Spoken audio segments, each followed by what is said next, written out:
first segment of the earthworm is called as the peristomium. So gizzard is the organ which actually functions like a teeth. Nephridia, it actually regulates the volume and composition of the body fluids. So the nervous system of the earthworm is usually represented by the presence of a structure called as the ganglia.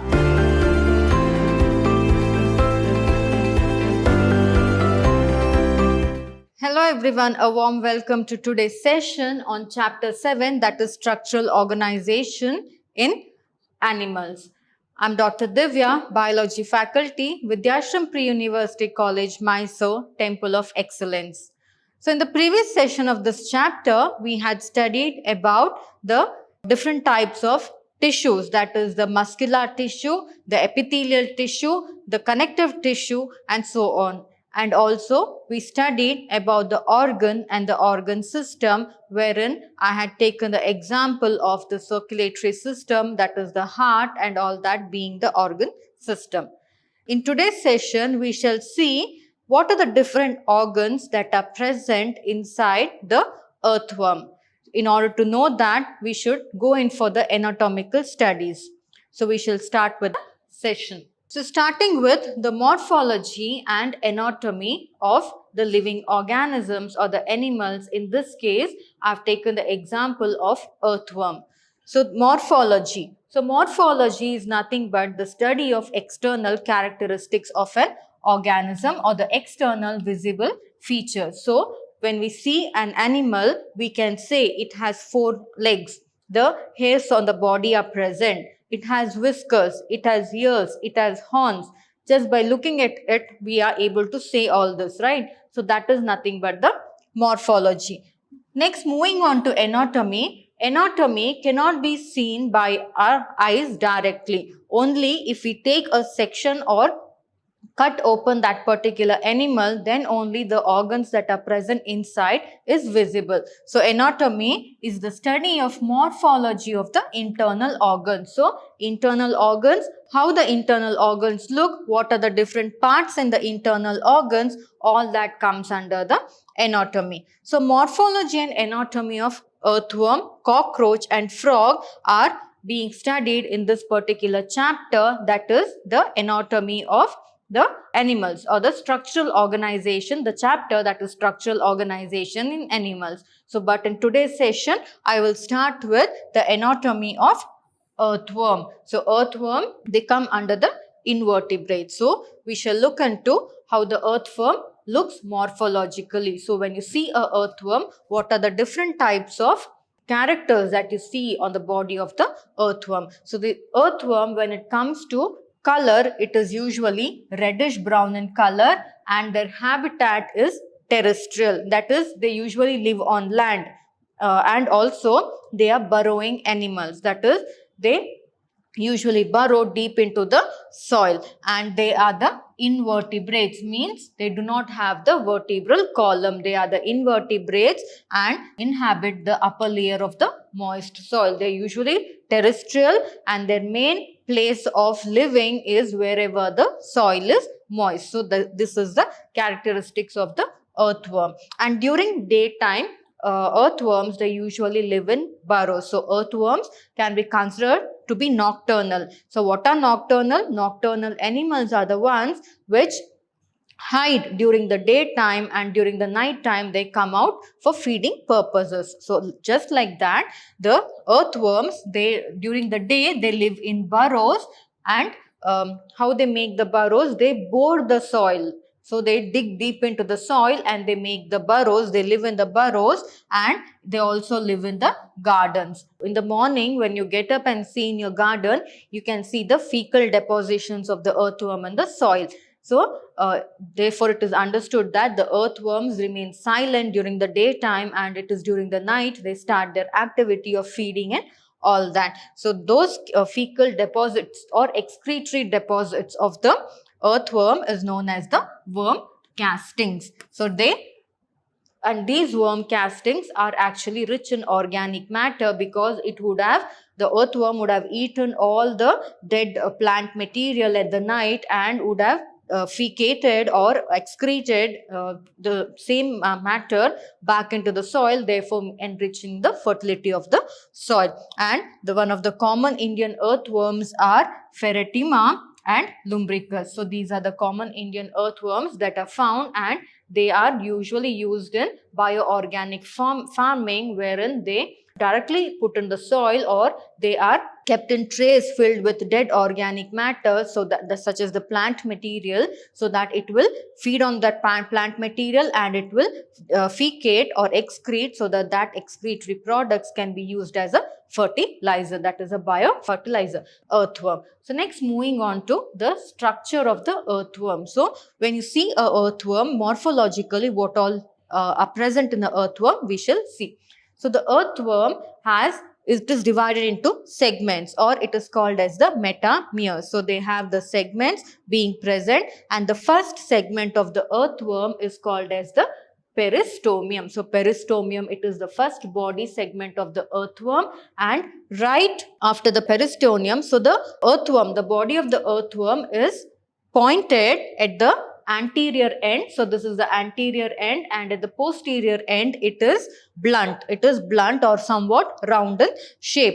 And when we see at the tip of the, just after the peristomium, that is just after the first segment, there is a structure called as the prostomium. So this part, which is the prostomium, it actually forms a flap above the mouth. So this prostomium actually helps the earthworm, or it protects the mouth of the earthworm when the earthworm is digging deep into the soil. Next, below the prostomium, it is the mouth opening that is being present in the earthworm. So apart from that, the earthworm's body is divided into segments which are called as the metameres. So altogether in an earthworm, there is about 100 to 120 numbers of different segments or metameres that are present in the earthworm. So next, moving, if you look at the body of the earthworm, as I told you, it is divided into segments, and each segments except for the first and the last. So in each segment, except for the segment that is present in the clitellum region and the segments that are present at both the tips, except for those two and first and the last segment and the segments that are present at the clitellum, rest all the segments are S-shaped, and these S-shaped segments are called as the setae. So the earthworm segments are called as the setae. Why? Because they are S-shaped. And where are they present?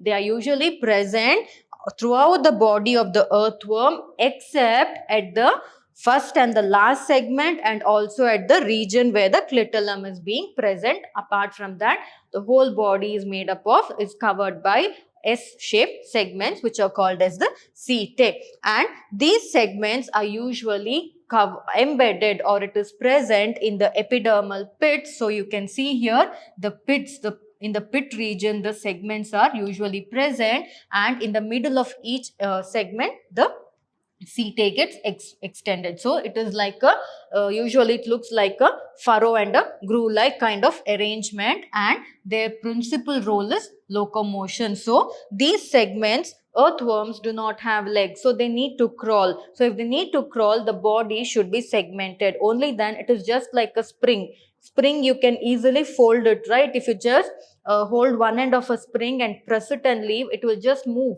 a bit. Why? Because the functioning of the spring is in such a way. Similarly here, because it is arranged in different segments like this, like a spring, it helps them to locomote, that is to move around or to crawl around. So that is the main purpose of the setae that is present. So setae usually helps in the locomotion or the movement of the earthworm. Next, we have the female genital aperture. So the female genital aperture and the male genital aperture. So when we see the reproductive structures of the earthworm, there is the presence of 4 pairs of spermatical apertures. So they are situated on the ventrolateral side, means they are situated on the ventral side but in the lateral position. So ventral side, lateral position means, so this is the ventral side of the earthworm and the dorsal side of the earthworm that is shown here. So if it is situated in the ventrolateral side, means this is the ventral side, that is the lower side of the earthworm, the dorsal side of the earthworm towards the other side. So here in the ventral side, what happens here is, at the Ventral is the base of the earthworm. So the base of the earthworm, there is presence of the genital aperture. So these genital apertures are situated on the lateral sides, that is at the sides of the worm. It is situated below but at the side of the worm. So it is situated in the ventrolateral sides of the intersegmental grooves, that is usually it is present in the 5th and the 9th segment. So the genital apertures, which are nothing but the 4 pairs of spermathecal apertures, they are usually present on the ventral side, that is lower body surface of the earthworm, and lower body surface and at the side. So lower body surface and at the side, that is ventrolateral side, and it is usually present in the groove, that is the intersegmental grooves, that is wherever there is a fold, there it is being present, and it is usually occurs in the 5th to the 9th segment. So 5th, 6th, 7th, 8th and 9th segments of the earthworm contains this 4 spermathecal cells. So next, apart from that, there is a pair of male genital pores that is also present on the ventrolateral side of the 18th segment. So from the 5th to the 9th segment, there is presence of the spermathecal apertures. In the 18th segment only, there is presence of the male genital aperture. So these are the genital apertures is present in the 18th segment. So next, apart from that, there is a lobe which actually covers the mouth, and it forms a wedge-like structure which is called as the prostomium. So I've already explained to you. So the prostomium actually helps the earthworm to crawl through the soil or dig into the soil, and it is a hard structure which actually helps to break open the soil particles so that the earthworm can enter into the mud. And the prostomium is also sensory in function. It acts like a sensory organ. It is sensory in function. Next, there is one more structure called as the clitellum. The whole body of the earthworm is made up of S-shaped segments other than the first segment and the last segment and the clitellum. So clitellum is present in the 14th to 16th segment of the earthworm, and they are covered by prominent dark band of glandular tissue. Therefore, their main function is to secrete the glands. So they are usually present in the 14th to 16th segments of the earthworm, and they are covered by prominent, very darkly visible bands, and they are mainly made up of the glandular tissue. So the main function of the clitellum is to secrete the glands. And next, the body of the earthworm is actually divided into 3 important regions. One is called as the preclitellar region, that is those region that is present before the clitum. So this region will be the preclitellar region. Then comes the clitellar region, that is this particular portion. As you can see here, these portions are this particular portion is the clitellar region, and then comes the postclitellar segments, that is all the regions of the earthworm after the clitellar region is called as the postclitellar segment.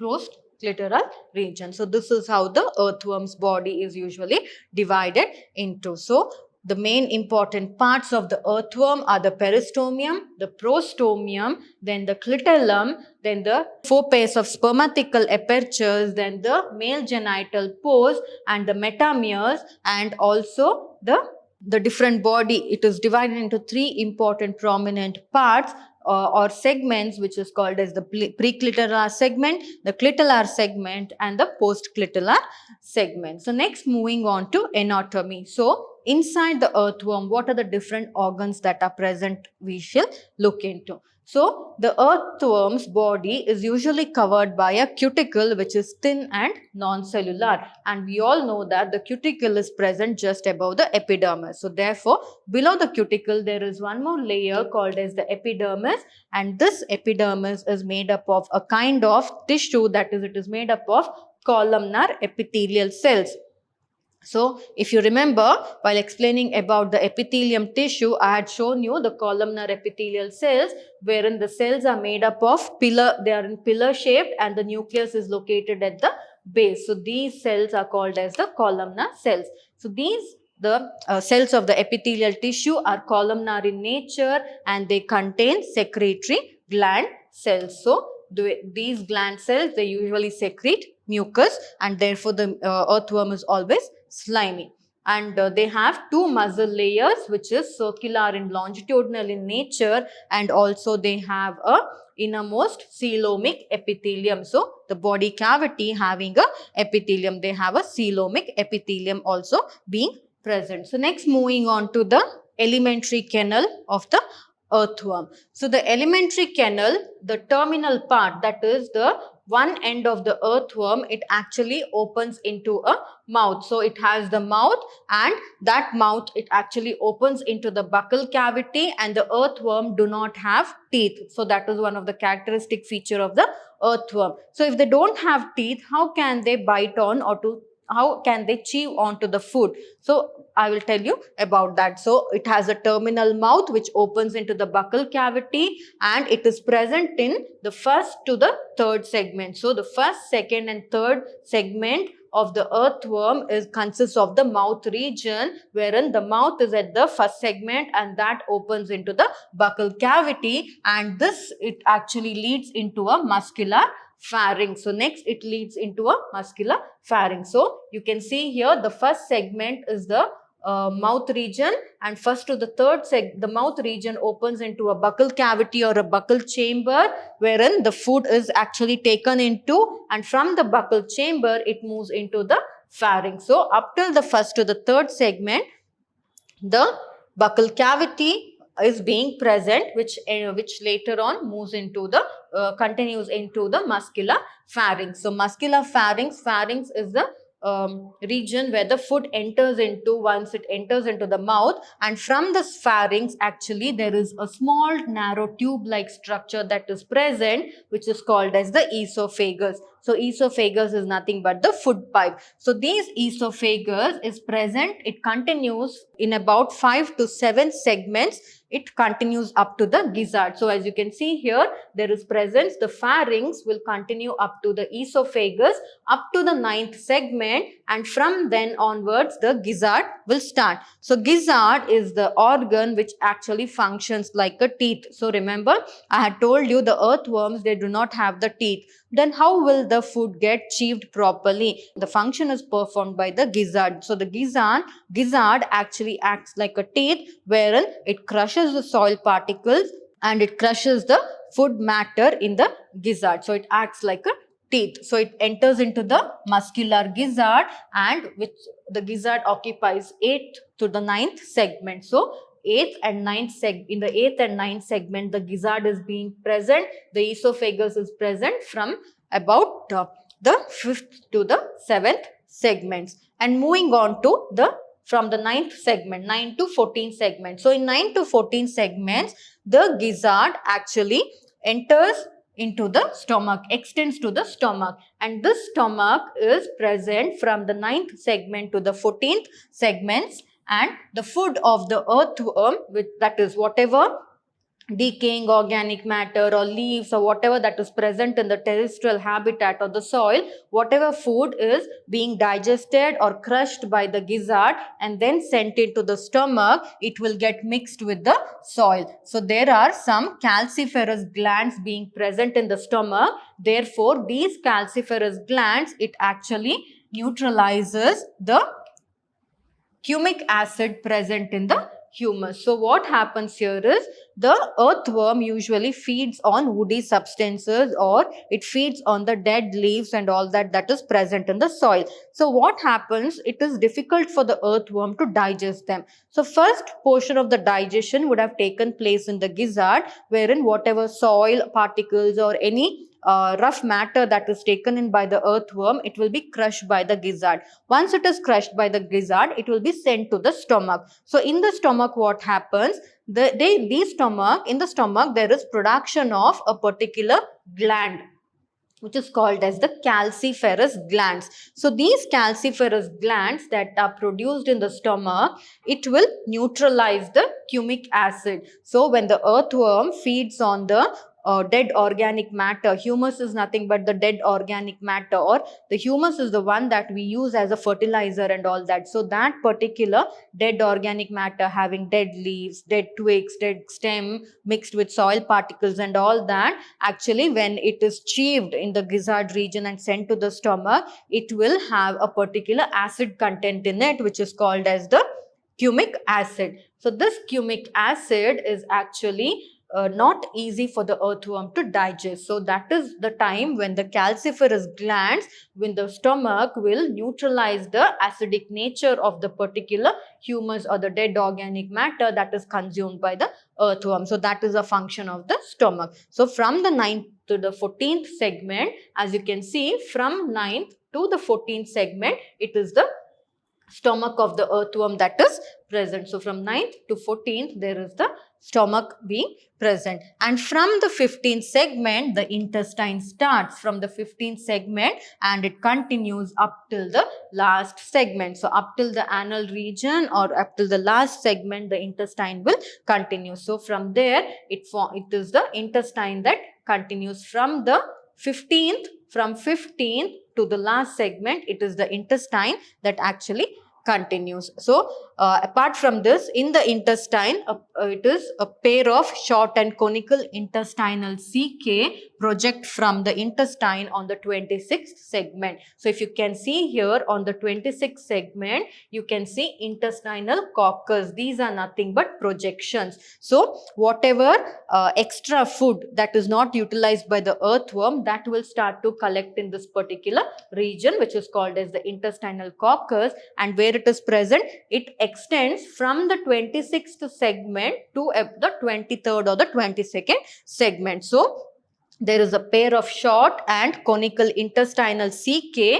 This is the intestinal caecae which actually projects from the 26th segment towards the 22nd or the 23rd segment, and the main function of this particular caecae is to store the unused food material that is being unused by the earthworm. So excess food material that is not needed will be stored in that particular region. And the characteristic feature of the intestine after the 26th segment, that is after the intestine that continues after the intestinal coccus or the caecae, they actually, that is except for the 23rd and 25th segment, is the presence of internal median fold, which is called as the typhosole. So typhosole actually increases the area of absorption by the intestine. So typhosole is present, which increases the area of absorption of food by the intestine. So this is the typhosole being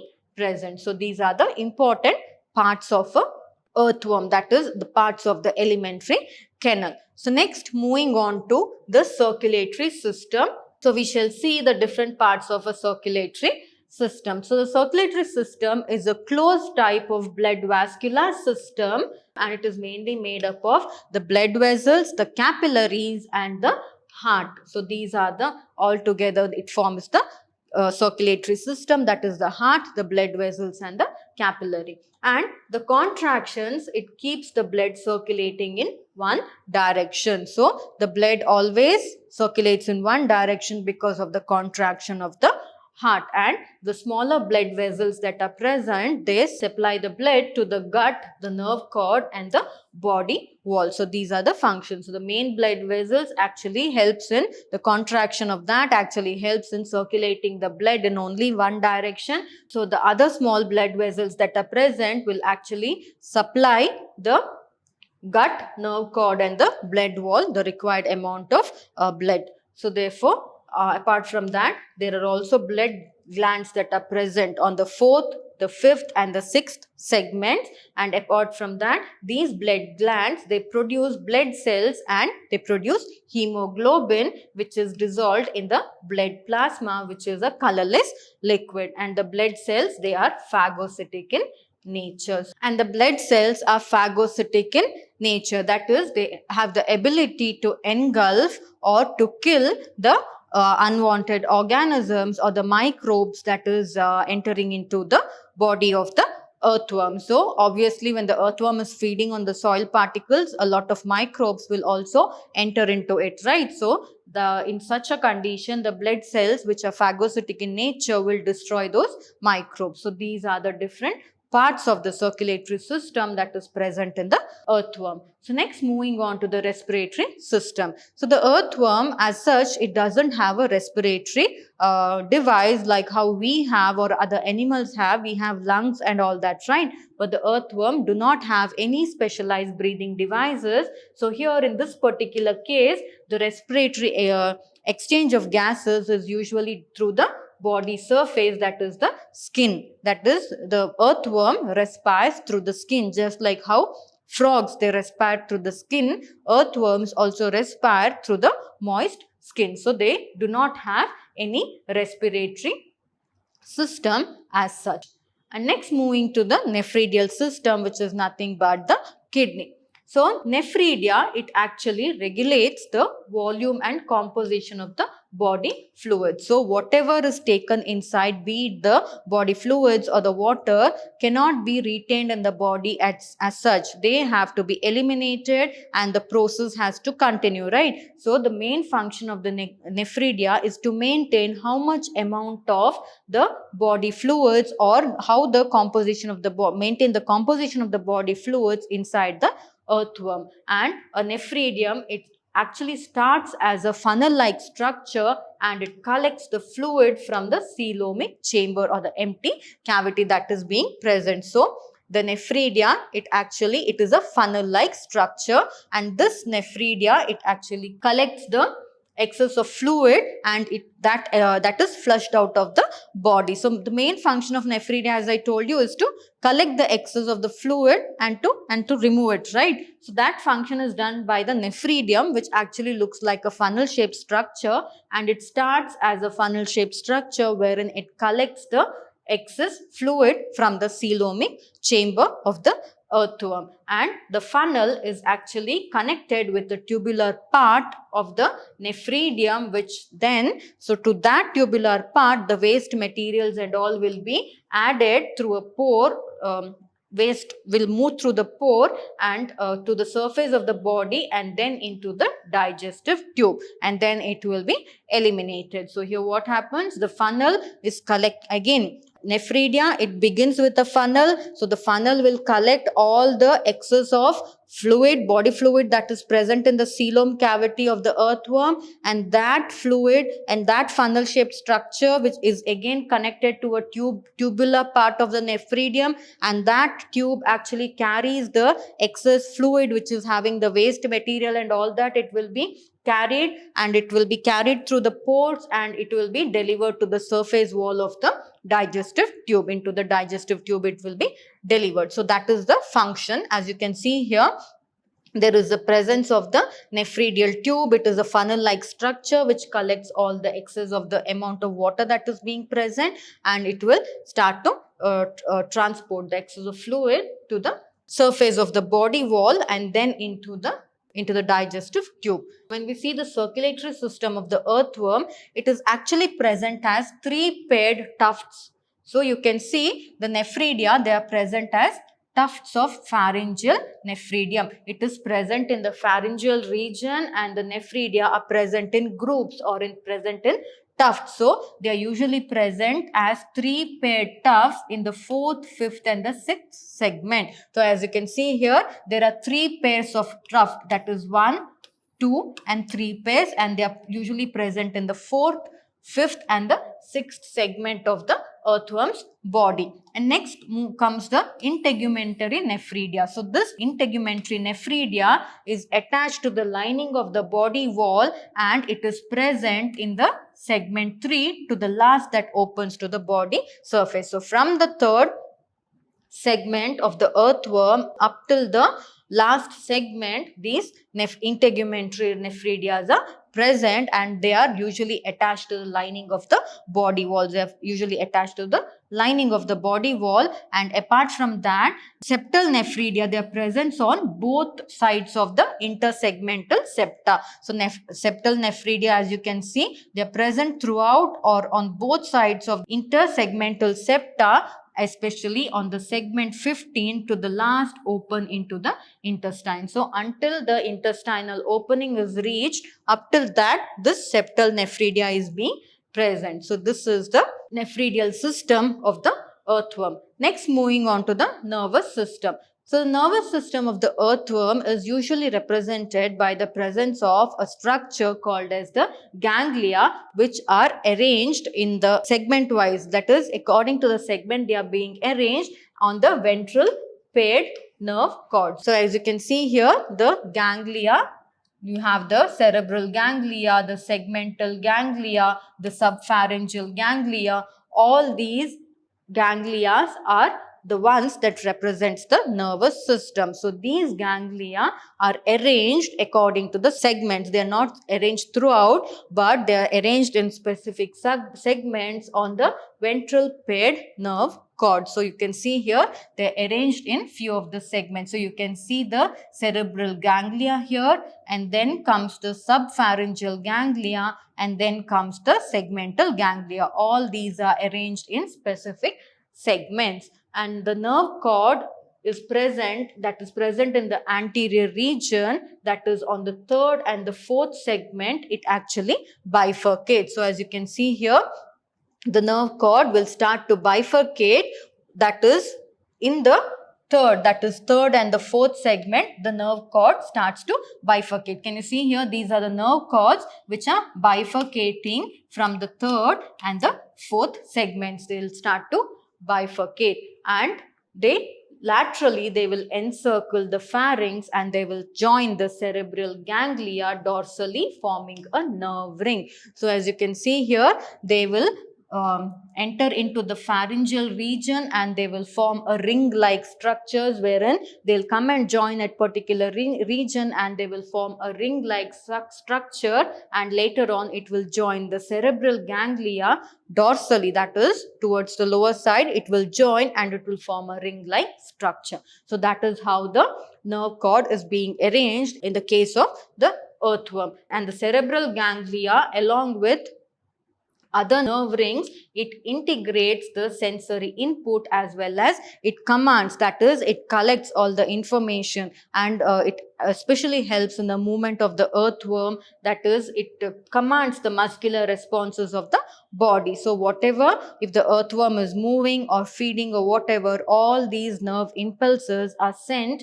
by the cerebral ganglia. So where is the cerebral ganglia present? It is present in the dorsal region. So this is the different structures of the nervous system of earthworm. So next, moving on to the sensory system, that is the sense organs that are present in the earthworm. So the earthworms do not have eyes, but they possess light and touch sensitive organs which are called as the receptor cells.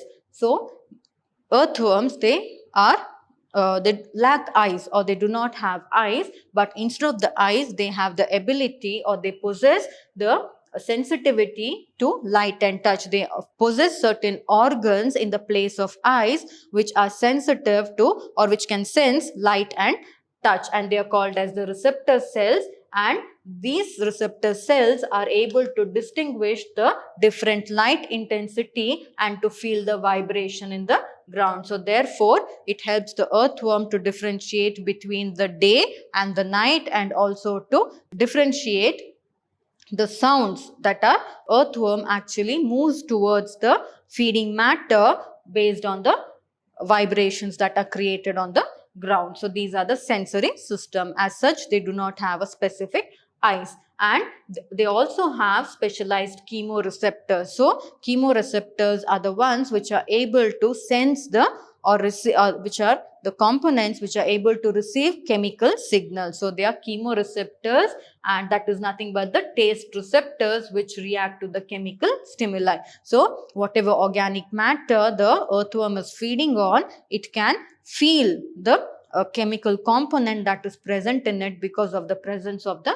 chemoreceptors. So chemoreceptors are nothing but the taste receptors that are being present in the earthworm, and these sense organs are located on the anterior part of the earthworm, that is in the mouth region. So the mouth region, that is the head of the earthworm that is there, up to first to the third segment almost, it is in that particular region the sense organs are located. What are the sense organs? The receptor cells and the chemoreceptors, which are nothing but the taste receptors, are being looked. So next, let us study about the reproductive system of the earthworm. So the earthworm, it is hermaphrodite, means the male and the female sex organs are present in one animal body itself.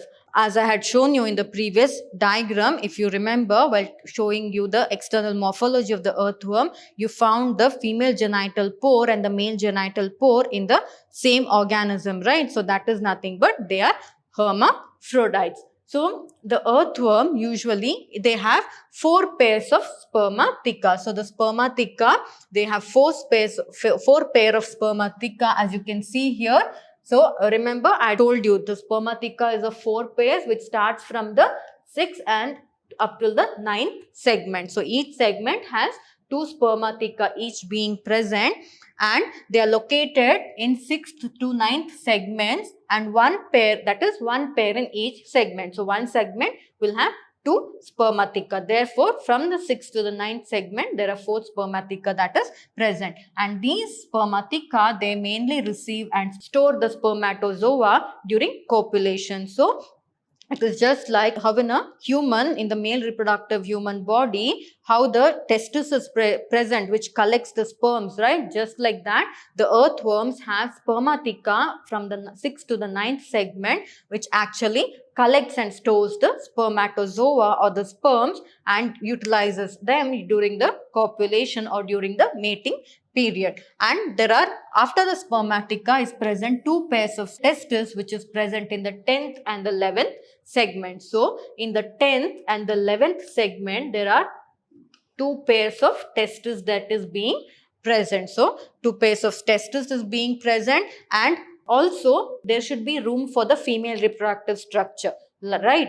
There, because both the female and the male reproductive structure is present in the same animal itself. So after the testes, there is 1 pair of ovaries in the 12th and the 13th segment. So after the 11th segment, in the 12th and the 13th segment, you can see a pair of ovary, that is 1 ovary here, the other one here. So 2 ovaries are being present, that is attached, especially in the 12th and the 13th segment. And the ovarian funnels are also present beneath the ovary, which continues into the oviduct. So they continue into the oviduct, they join together, and they usually open on the ventral side as a single median female genital pore on the 14th segment. So as you can see here, they have a funnel, ovarian funnel. So this, just like how we have fallopian tube, right? Similarly, here on the 14th segment, they have the ovarian funnel, and that ovarian funnel actually extends towards the ventral lateral side as a single female genital pore on the 14th segment. As you can see, it extends like a pore onto the lateral sides on the 14th segment. So this is function of the ovarian funnel. So next to the ovarian funnel is present the vasa differentia. So the vasa differentia runs from the 18th segment where they join the prostatic duct. So you can see the vasa differentia being present here. So vasa differentia, it is actually a part of the testis. So the earthworm has a pair of testes, right? So each pair of testes is connected to the vasa differentia, and it starts and it extends up to the 18th segment. So as you can see, the vasa differentia, that is the tube, it extends up to the 18th segment. So it ends at the prostatic duct, because that is the one which carries the sperm. That is the vasa differentia is the one which carries the sperm. So it extends up to the prostatic duct. So where is the prostatic duct being present? It is present in the 18th segment. So therefore it extends up to the 18th segment. So after this, there are 2 pairs of accessory glands that are present on either side of the vasa differentia. So as you can see here, on either side of the vasa differentia, there is a pair of accessory glands, that is 2 pairs of accessory glands are present, wherein 1 pair each in the 17th and the 19th segment. So 1 pair. So totally how many are there? 4 accessory glands are being present. One pair is present in the 17th segment and the other pair is present in the 19th segment. So even these are the accessory glands that are being present. After the 17th and the 19th segment, there is the common prostrate and the spermatic duct, which is called as the vasa differentia. This vasa differentia actually opens to the exterior, that is to the male genital pore that is present on the ventrolateral side of the 18th segment. So to the male genital pore, it actually opens, which is present in the ventrolateral side, forming a male genital pore. So the female genital pore, it opens in the 14th segment, whereas the male genital pore, it opens somewhere around the 18th segment. So this is about the reproductive system of the earthworm. That is, the earthworms, they are usually hermaphrodites. So now we know about where the testis is located, where the ovary is being located, and all that.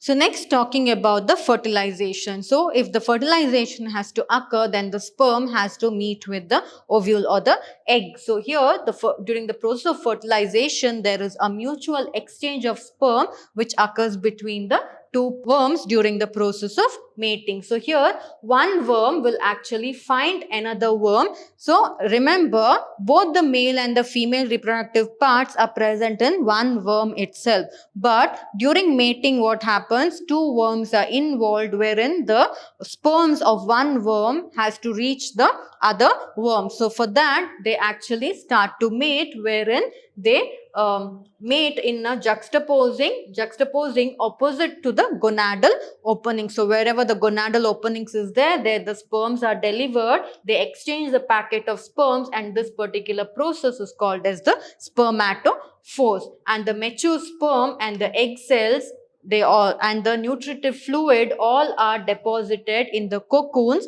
that are produced by the gland cells of the clitellum. So the mature sperms and the egg cells and all the nutritive fluids that are being exchanged, they get deposited in the cocoons which are produced by the gland cells of the clitellum. So after that, the fertilization will take place and the development occurs within the cocoons which are deposited in the soil, and from the cocoons the larvae come out and then the earthworms are being formed. So this is the process. So the ova or the eggs which are present, that will be fertilized by the sperm cells within the cocoon, which then slips off from the worm and it gets deposited in the soil. So therefore here fertilization is almost external. So here what happens? First a cocoon is being formed. In that cocoon, the sperm and the egg will meet in that particular cocoon, and once the fertilization occurs, the cocoon will fall off from the body of the organism, that is the earthworm, and it will get deposited in the